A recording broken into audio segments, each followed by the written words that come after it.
Hi, I'm Jennifer with Making Moms Strong. We're here to answer your questions about Diastasis recti abdominis.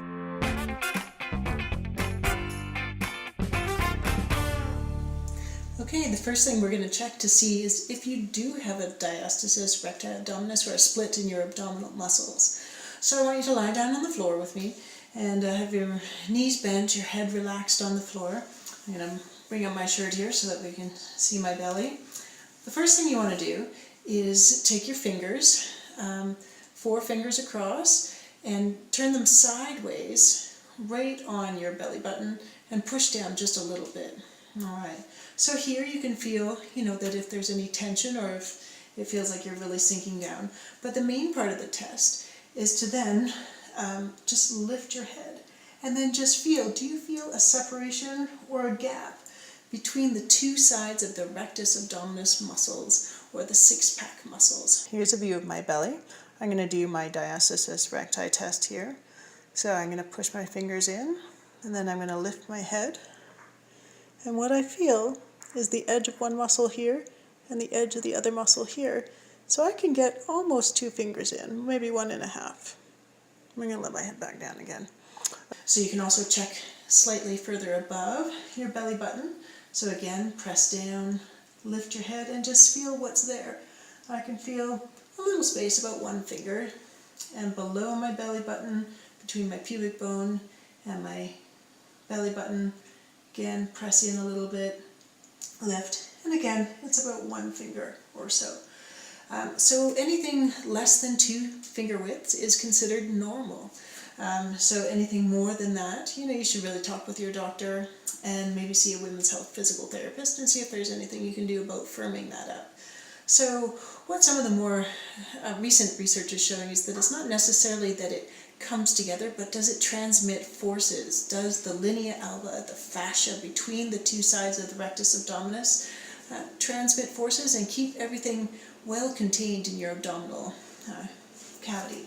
So with me, if I set my deep core muscles, now we have another blog on the deep core, if I set my pelvic floor and my transverse abdominis and make sure I'm not holding my breath, if I set those muscles first and then raise my head, I feel a nice, firm, taut area between my 2 sides of my rectus abdominis. So my linea alba firms up nicely when I do it like that. So now I'm going to preset my deep core muscles. I'm going to tighten my pelvic floor muscles and my transverse abdominis. Good.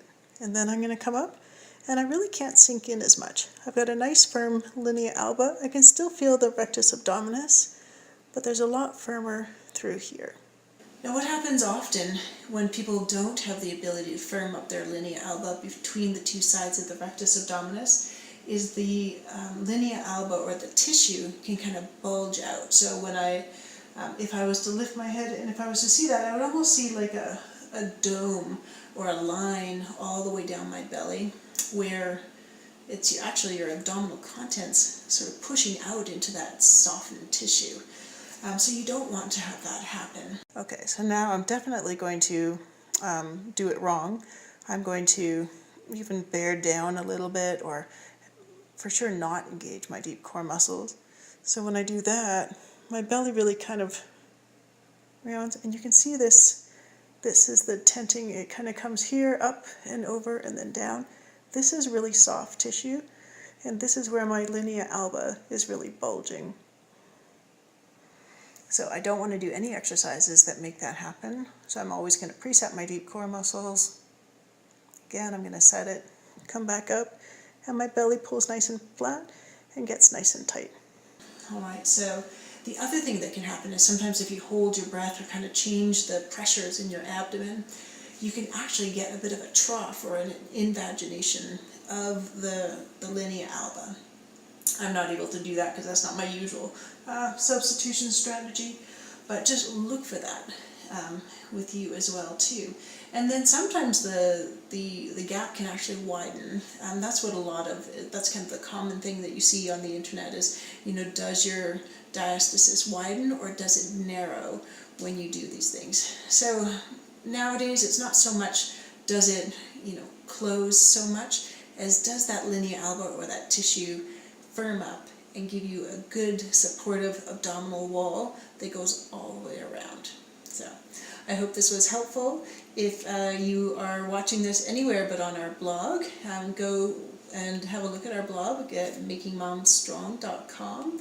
And I hope that this is helpful, and if you have any other questions, please send us an email or make a comment. We'd love to hear from you guys.